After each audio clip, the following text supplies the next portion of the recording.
Assalamualaikum warahmatullahi wabarakatuh. Hello everyone, good morning. I hope you are all in good condition, happy and healthy. Hari ini adalah minggu ketiga kita belajar English 3 atau bahasa Inggris 3 for Telecommunication Engineering. Di minggu ini kita akan membahas mengenai the use of appropriate language in writing technical text. Apapun nanti jenis teks yang akan kita tulis, jenis tulisan yang akan kita buat, that will be depends on what kinds of text that you need to write, what kind of English writing that you need to produce. Ketika kita bicara tentang writing, kita tidak akan bisa menulis tanpa melihat reading dulu, tanpa melihat contoh dari tulisan terkait bidang yang Anda perlukan.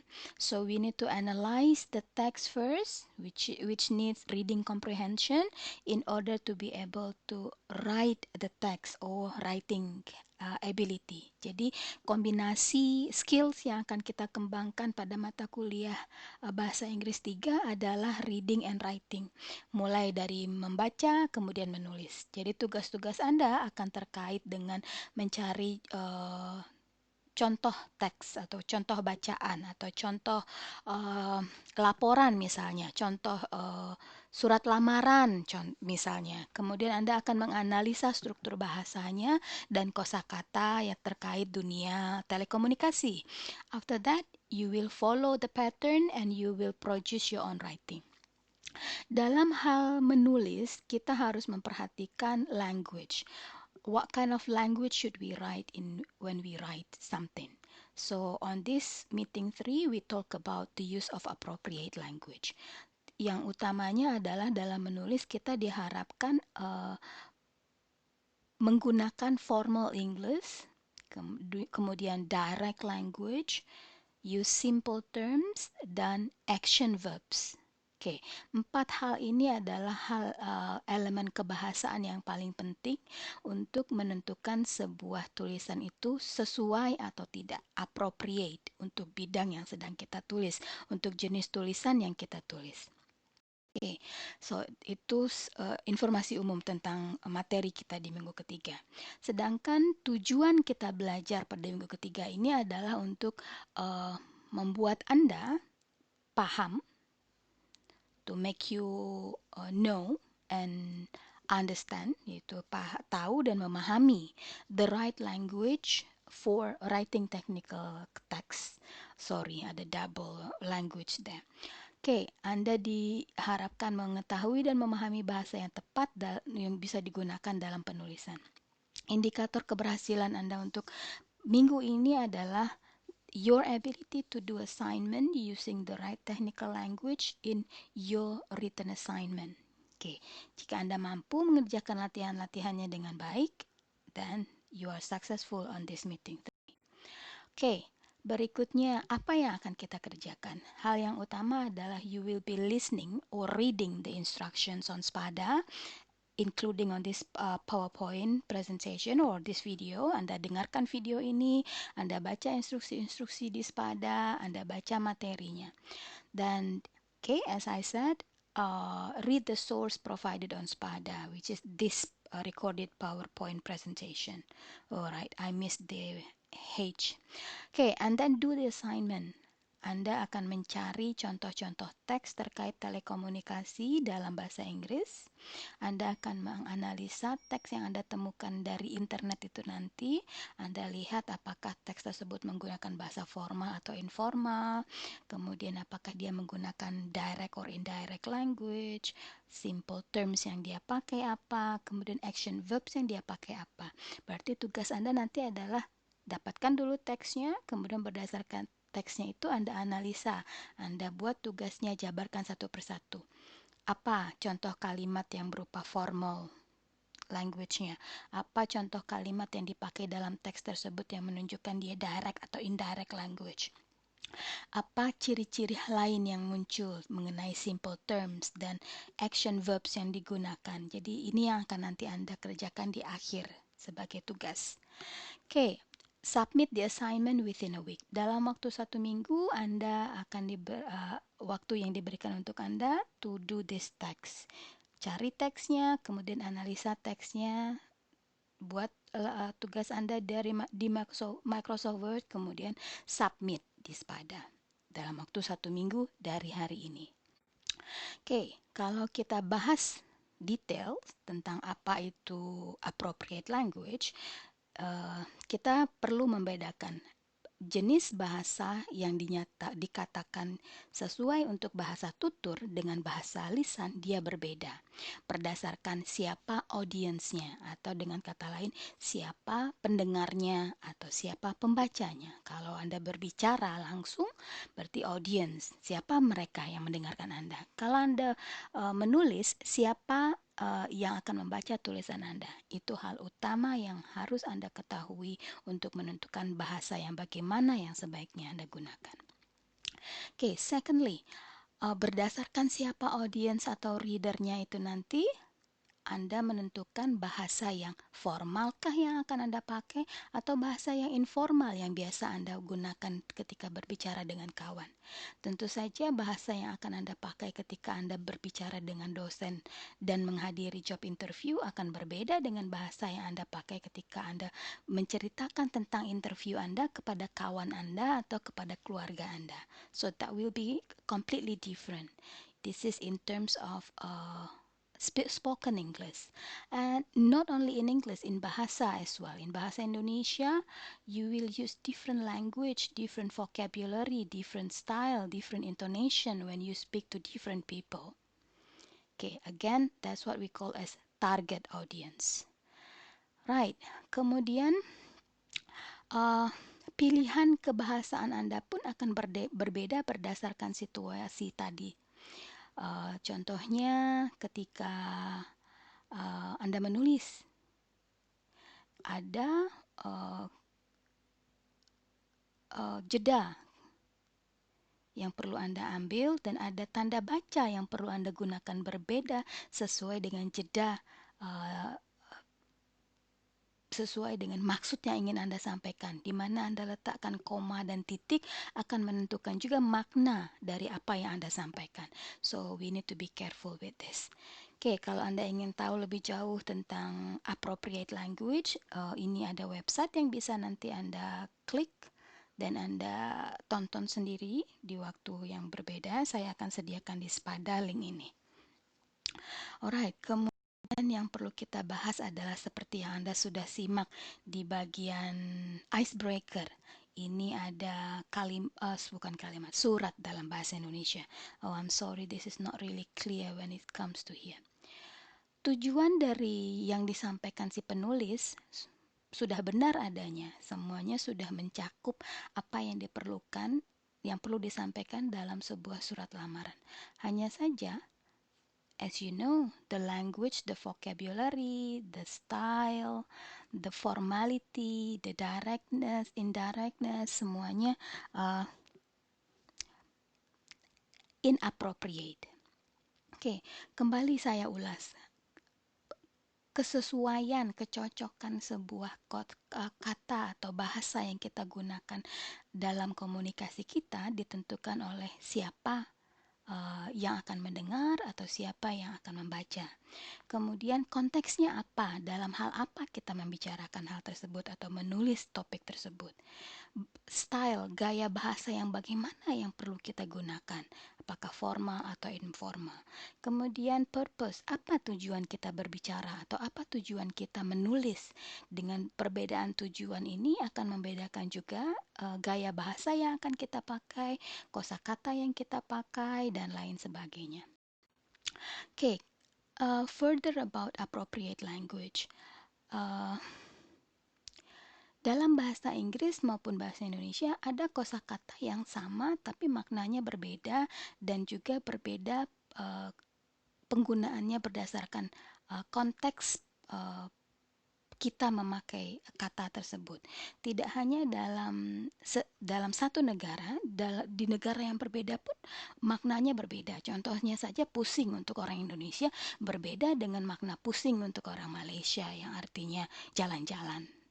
Oke, jadi the same word may mean different things to people from other countries. Begitu juga ketika kita menggunakan bahasa Inggris dengan kosakata yang sama, dalam bahasa Inggris yang umum bisa berbeda dengan bahasa Inggris yang digunakan contohnya di India. Maknanya akan jadi berbeda. So this is another thing that you need to remember. Some word may have different meaning in other languages. Some word might have another meaning in similar language but different region. Oke, kita harus juga menggunakan feedback to clarify our message. Hal ini hanya bisa dilakukan dalam spoken interaction ketika kita berbicara dengan orang. Ketika kita menulis, we cannot do this. Alright, the next one. Ketika kita memilih kosakata, hal ini juga terkait dengan yang kita bahas sebelumnya, appropriate language, salah satunya juga kosakata. Ketika kita bicara tentang bagian atau keseluruhan, ketika kita bicara tentang misalnya battery, apakah kita bicara tentang battery di flashlight, di apa itu namanya flashlight bahasa Indonesianya, ya Allah, center, berbeda dengan battery ketika kita bicara tentang komputer. Ketika kita bicara tentang komputer juga kita hal yang mana di komputer itu yang kita mau bahas, hardware kah yang kita mau sebut. So kosakata yang akan kita pakai juga akan menentukan. Be specific. Oke. Cause and effect. Ketika kita bicara tentang lelah, fatigue. Ketika kita bicara tentang lelah, kemudian karena kita lelah, kita jadi menguap, yawning. Cause and effect. Kemudian ketika kita merasa gatal, itching. Karena gatal, kita menggaruk, scratching. Kemudian ketika kita bicara tentang person to situation, kalau kita bicara kepada ibu kita, konteksnya di rumah, bahasa yang seperti apa yang kita pakai. Ketika kita bicara dengan guru kita, konteksnya berada di sekolah, jenis bahasa yang dipakai pun berbeda, formalitasnya berbeda. Kemudian ketika kita menulis misalnya, untuk kata dalam bahasa sehari-hari kita bisa mengatakan, oh she is fat. Tapi dalam writing kita tidak bisa menyebut fat untuk academic writing ya. Kita mesti menggunakan kosakata yang lebih formal, obese, dan lebih akademis, obese, tidak fat. Begitu juga dengan kita sebut dia kurus, dalam bahasa sehari-hari kurus, thin. Tapi dalam tulisan kita lebih cenderung menulis dengan slender, bukan thin. Berikutnya ada antonim, poverty, wealth. Ketika sinonim kita mencari makna kata yang sama, di antonim kita gunakan kata yang berbeda. Ini akan menimbulkan efek yang berbeda ketika kita menulis dan menyampaikan pesan yang ingin kita sampaikan. Kemudian contohnya, daripada kita sebut orang tersebut, oh they are poor, maknanya akan berbeda ketika orang mendengarnya kalau kita sebutkan dengan oh they are not wealthy. Oke, inilah penggunaan antonim yang bisa menimbulkan maknanya menjadi lebih lembut ketimbang kita katakan they are poor. So we better say they are not wealthy. Oke, this is the use of antonym. Geografi, ya tentu saja ketika kita merujuk kepada daerah tertentu, jangan menjustifikasi atau mengeneralisir sebuah daerah, misalnya Chicago dengan Illinois. Bisa jadi mereka berada di region yang sama, tapi kotanya berbeda. Measurement, pastikan dengan jelas measurement kosakata yang mana yang kita pakai. Ketika kita menulis untuk audiens yang berada di Inggris misalnya, kita tidak menggunakan kilogram, tapi mereka lebih cenderung menggunakan pound. Begitu juga dengan kata liter dan quart. Jadi dengan tahu siapa audiens kita, siapa pembaca kita, kita bisa memilih kosakata yang mana yang kita pakai untuk menjelaskan tentang measurement.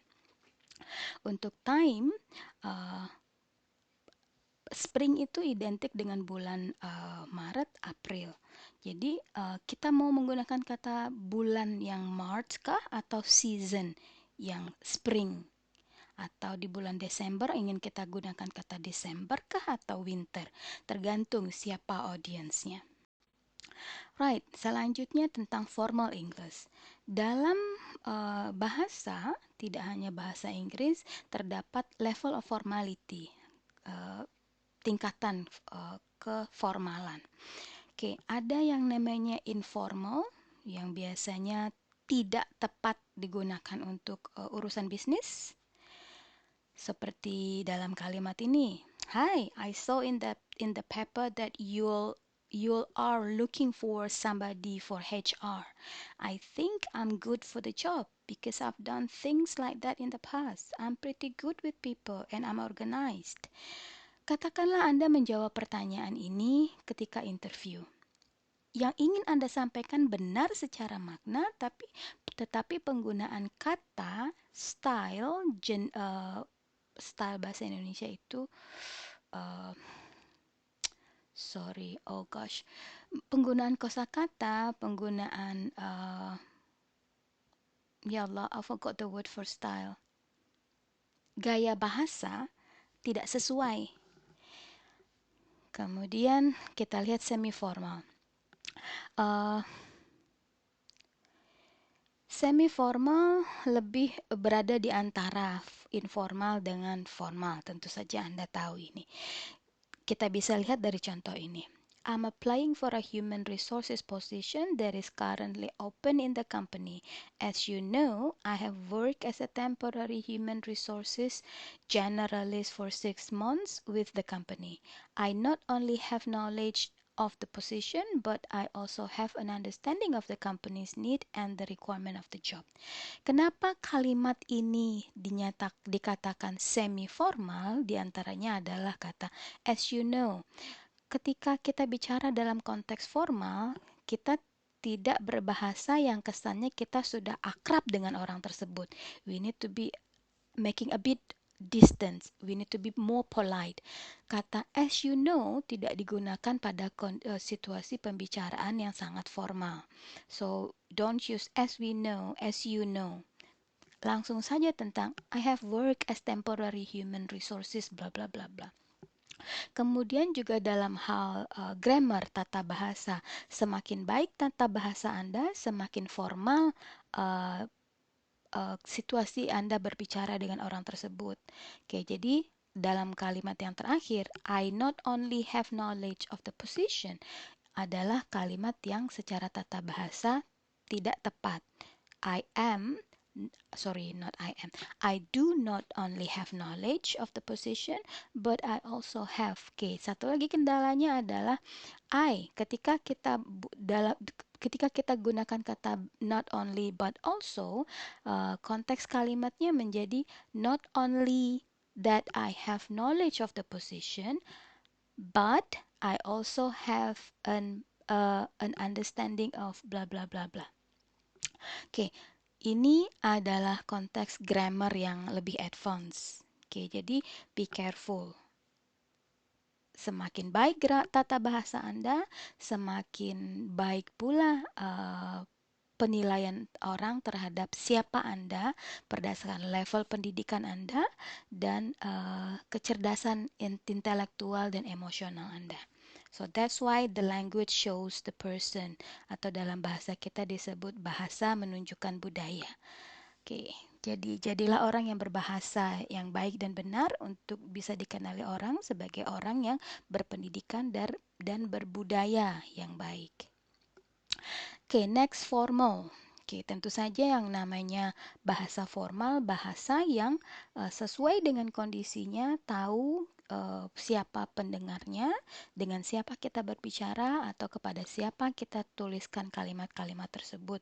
Kosakata yang digunakan juga kosakata yang formal, gaya bahasa juga gaya bahasa yang profesional dan polite, sopan. Seperti Anda lihat dalam contoh kalimat ini, I'm applying for human resources position advertised in the local paper. Secara tata bahasa dia sangat baik, sangat tepat.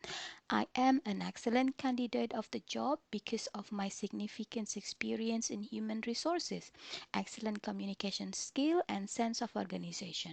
Semua kata-kata yang dia sampaikan, bobot makna yang ingin dia sampaikan to the point, direct, dan uh,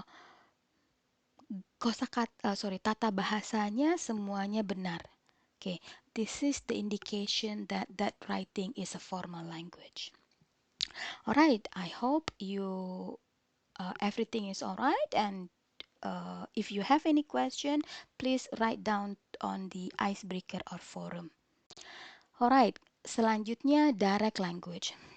Seperti yang Anda lihat di sini, perbedaan antara direct language and indirect language adalah direct language tentu saja digunakan hanya dengan komunikasi antara kawan dan keluarga, tidak direkomendasikan digunakan untuk berbicara dengan kolega, klien, supplier. Kalau Anda bekerja di perusahaan di bagian purchasing misalnya, Anda tidak akan menggunakan bahasa yang indirect kepada supplier Anda. Bahasa kiasan kalau dalam bahasa Indonesianya. Jangan jadi orang Minang ketika Anda berbicara dengan klien, dengan supplier, dengan acquaintance, orang yang baru Anda kenal. Oke.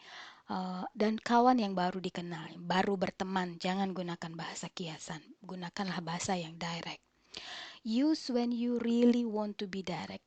Hanya ketika Anda benar-benar ingin lugas langsung. Use if you really do want to be hostile. Oke. Ketika Anda ingin tidak tidak neko-neko, be direct. Sorry, uh, sorry. Ketika Anda ingin menjadi uh, terkesan apa ya? Tidak menyakiti hati orang lain, jadi Anda menggunakan bahasa kias. Okay, so that time you can use indirect language seperti dalam bahasa Minang, sabalun takile lasa kambang. Kita gunakan bahasa kias agar tidak menyinggung perasaan orang lain. Okay, that's the only time when we use indirect language. Tapi dalam konteks berbahasa Inggris semuanya lebih di budaya mereka adalah budaya yang direct, sampaikan langsung. Oke, direct language digunakan use when you want to be friendly. Uh, Agak berbeda memang konteksnya untuk budaya kita. Ketika kita berbicara panjang lebar dengan bahasa kias, dianggap itu tidak friendly oleh orang Inggris. Orang Inggris justru beranggapan kita friendly ketika kita bisa menyampaikan sesuatu secara langsung, tapi tidak menyakitkan hati. Okay, use when you want to be polite and diplomatic. Okay, ketika Anda ingin sopan dalam budaya Inggris, jadilah orang yang berbicara direct to the point, tidak berputar-putar. Do not beat around the bush. Itu istilahnya, idiomatic expressionnya dalam bahasa Inggris. Beat around the bush.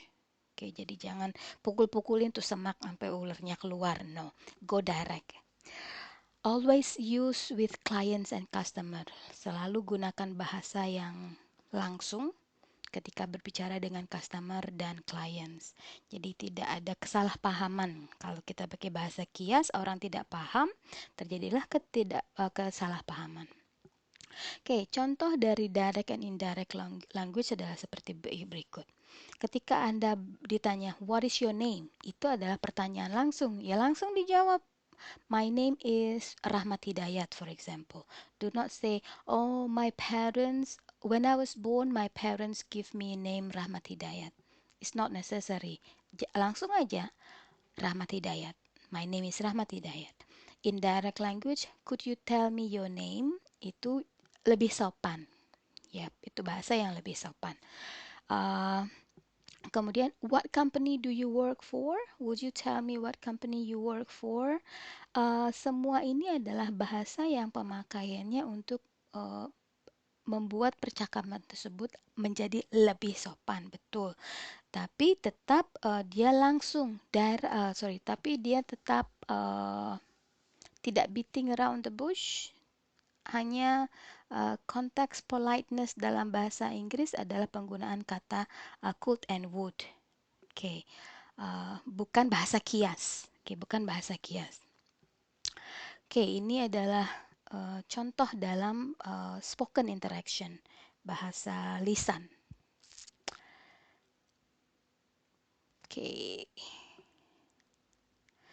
ketika kita bicara tentang indirect language, seperti yang kita sudah bahas juga, lebih banyak dipakai dalam bahasa spoken text, dalam bahasa lisan.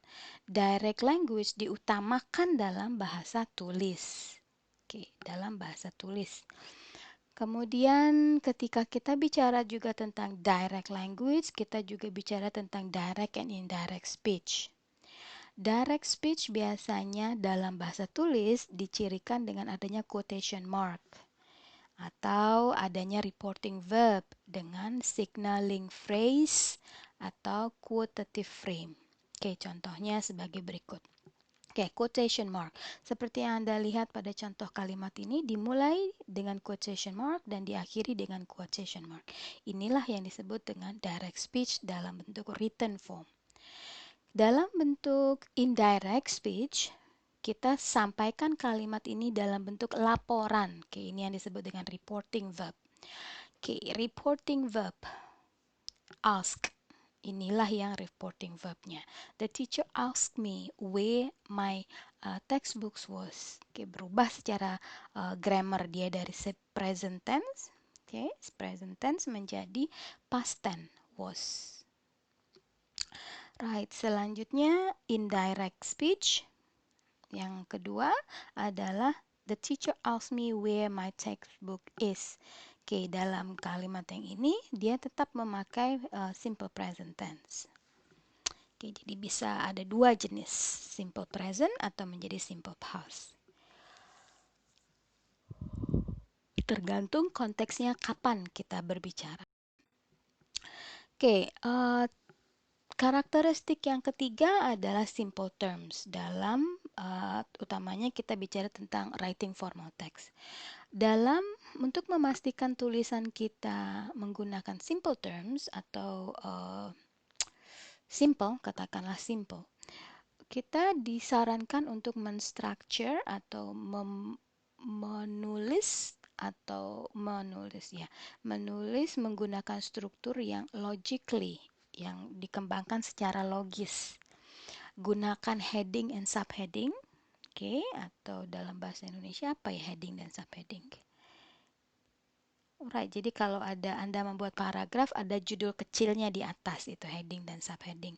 Kemudian ada list, ada table to help readers navigate through your materials. Jadi ciri khas writing yang formal itu ada heading dan subheading, ada daftar, ada tabel-tabel untuk membantu orang memahami apa yang kita mau sebut. Kita mesti menulis singkat-singkat, gunakan kalimat yang tidak complicated. Kemudian jangan menulis hal-hal yang tidak perlu disampaikan.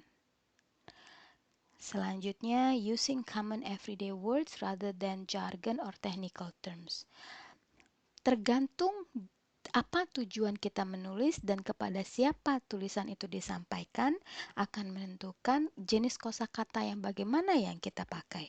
Meskipun dalam poin yang keempat ini dikatakan do not use technical terms atau jargon, ini ketika kita menulis kepada audiensnya yang general. Kalau kita menulis untuk audiens yang lebih luas, kita tulis tanpa technical terms. Tapi kalau kita tulis yang spesifik kepada semua ahli telekomunikasi, kita akan menulis menggunakan technical terms. Only use acronym when absolutely necessary. Akronim singkatan. Ketika Anda menggunakan singkatan untuk pertama kalinya, Anda harus menyediakan versi lengkapnya. For example, PC. Meskipun semua orang sudah tahu PC, tapi kata PC itu bisa jadi singkatan untuk makna yang berbeda. Jadi di awal kali Anda menggunakan kata PC, Anda harus menuliskan personal computer dalam kurung PC. Di kalimat berikutnya Anda menggunakan kata PC, Anda tidak perlu lagi menuliskan personal computer karena di awal sekali Anda sudah sebutkan personal computer dalam kurung PC. Di kalimat-kalimat berikutnya cukup dengan PC saja. Using white space typography that is easy to read and visual tools. Hal lainnya yang terkait simple terms adalah gunakanlah lembaran putih dan mudah dibaca. Kalau perlu ada tambahan visual seperti figures, chart, picture, itu disarankan untuk membuat things more simple. Terkadang gambar membantu kita untuk menjelaskan sesuatu dengan lebih simple, dengan lebih sederhana. Okay, how to write simply. Yang utamanya adalah relevant to the reader. Tuliskan sesuatu yang memang sesuai untuk para pembacanya, atau kemudian clear and concise. Jika nulis clear and concise, singkat dan padat, serta mudah untuk diikuti. Inilah yang tadi disebut dengan logical order. Secara logik, susunan urutannya itu benar. So easy for the readers to understand, follow what you say. Kemudian tipsnya adalah use words the reader is likely to know. Ini yang akan membuat tulisan kita menjadi relevant to reader. Kalau kita tahu siapa yang akan membaca, kita tahu kosakata yang seperti apa yang akan digunakan. Jadi gunakanlah kosakata yang memang sesuai untuk pembacanya. Use simple common words seperti yang kita sudah bahas tadi. Jangan gunakan technical terms kalau tujuan tulisan tersebut bukan untuk orang dari dunia telekomunikasi. Avoid using technical specialist term, masih berhubungan dengan poin yang kedua. Hanya jika yang akan membacanya orang-orang dari dunia telekomunikasi, baru Anda gunakan istilah-istilah telekomunikasi. If you need to use specific term, do not forget to define it. Kalau memang harus juga menulis hal-hal yang menggunakan istilah dari bidang telekomunikasi, berikan definisinya. Tuliskan definisinya. Explain any abbreviation or acronym when you first use. Ini yang tadi juga saya sebut, kalau menggunakan kata PC di awal kali harus tuliskan personal computer. Bicara tentang vocabulary yang bisa membuat tulisan kita menjadi simple terms, disarankan kita gunakan kata-kata yang simple, bukan yang kompleks. Ketimbang kita gunakan kata a large number of, cukup dengan kata many. Maknanya sudah sama. Kemudian untuk kata advantageous, gunakanlah kata helpful. Oke, dari kedua list ini tergantung jenis tulisannya. Ketika Anda akan menulis tulisan akademis, kita akan menggunakan kata-kata yang kompleks. Oke, kolom yang di kiri. Tapi ketika Anda akan menulis untuk audiensnya yang umum, bukan academic audience, bukan academic readers, Anda gunakan kata-kata yang simple. Okay, it's all depending on who your audience are or how your readers are. Action verbs. Kata verbs posisinya di predikat kalau dalam bahasa Indonesia. Begitu juga bahasa Inggris, predicate. Action verbs adalah semua kata kerja yang menunjukkan atau menggambarkan tentang action atau tindakan atau aktivitas. Seperti kata jump, run, kick, eat, break, cry, smile, think, dan lain sebagainya. Strukturnya dalam bahasa Inggris adalah subject, action verb atau predikat, kemudian the rest of the sentence. Bisa noun, bisa adjective, bisa verb, dan lain sebagainya. Atau tidak ada sama sekali. Jadi tidak semua kalimat ada objeknya. Jadi the rest of the sentence itulah yang disebut dengan objek. Oke, mari kita lihat contoh kalimat. Gary is fixing the cables now. Kata fixing adalah action verb pada kalimat ini. Dan kata fixing itu mendeskripsikan apa yang sedang Gary lakukan. Contoh kedua, he accepted the job offer. Kata accepted adalah action verbs. Dan apa yang apa yang dia lakukan, he menunjukkan atau menggambarkan apa action verbnya.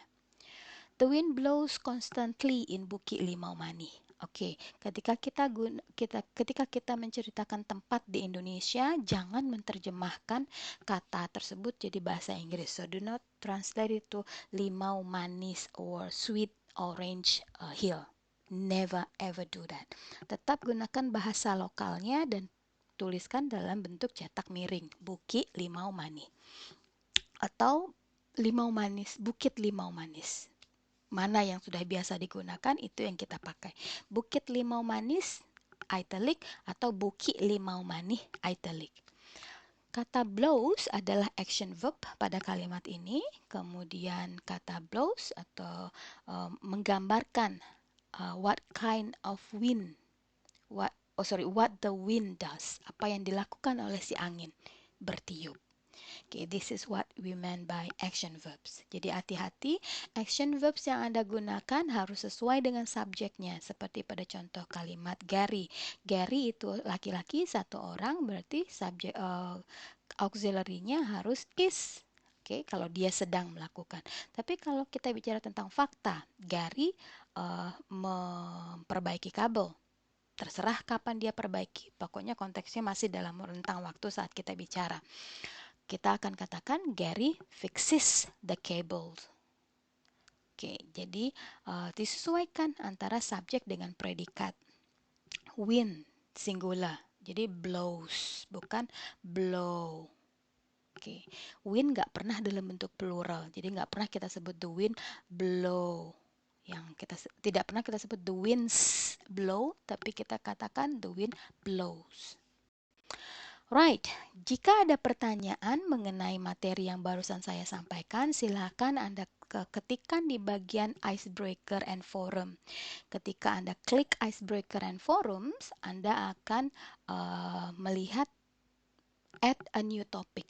Klik add new topic, kemudian ketikkan pertanyaan Anda di sana, atau Anda bisa rekamkan suara atau video Anda untuk pertanyaan tersebut.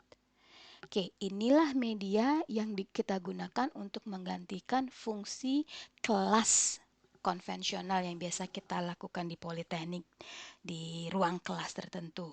Ini bagian yang kelas kita. Di situ kita lakukan diskusi. Anda ketikkan pertanyaan Anda di sana, kawan-kawan yang lain silahkan merespon. Saya juga akan merespon, itulah media kita untuk berdiskusi. Bagian ini pula lah yang bisa menggantikan fungsi utama WhatsApp. Kalau WhatsApp, jurusan tidak bisa melihat apakah kita ada perkuliahan atau tidak. Tapi kalau kita lakukan di Q&A atau di Spada ini, kalau untuk pertemuan ini icebreaker and forum. Kalau untuk keseluruhan di Spada kita ada 2 sesi. Yang pertama, free chat, free English chat. Yang kedua, ask the lecturer or ask Miss Betty. Kedua fungsi itu bisa digunakan untuk chat, bisa digunakan untuk komunikasi, pengganti komunikasi kita di dalam kelas. So that's what I want to tell you.